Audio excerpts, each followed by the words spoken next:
போது என்ன ஆகிடுது, இது ஒரு சுவையாக மாறிடுச்சு. ஆபாசமாக எழுதுவது அப்படிங்கிறத இலக்கியத்தில் ஒரு விஷயமாக உள்ளே சேர்த்துட்டாங்க. அப்போ கம்பரே நிறைய இடத்துல இந்த சிருங்கார ரசத்தை நிறைய பயன்படுத்தியிருப்பார். இதை அழகாக அதுக்கு ஒரு பேர் மட்டும் வச்சுட்டாங்க, சிருங்கார ரசம். சிருங்கார ரசம்னா வேறு ஒன்றும் கிடையாதுங்க, விரக தாபம் அப்படின்னு சொல்கிறது.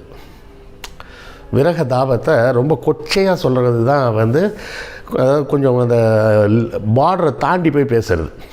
ஒரு பார்டருக்குள்ளே பேசினா நல்லா தான் இருக்கும்.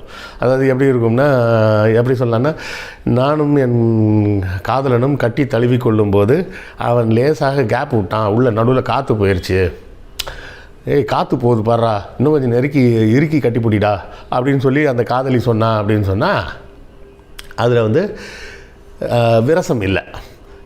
அதை கட்டி பூடிடா கண்ணால் கண்டபடி கட்டி பூடிடா அப்படின்னு சொல்லும்போது கூட அவ்வளோ விரசமாக தெரியல. இதை தாண்டி சில விஷயங்கள் சொல்லும்போது எப்படி ஆகும், அது கொஞ்சம் விரசத்தோட எல்லைக்கு போயிடும். உதாரணத்துக்கு சில பாடல்கள்லாம் வரும், எப்படி வரும்னா இந்த ஆண்டாள் பாடல்லே வரும். எப்படி வரும்னா, நான் கண்ணனை மார்போடு இறுக தழுவிய போது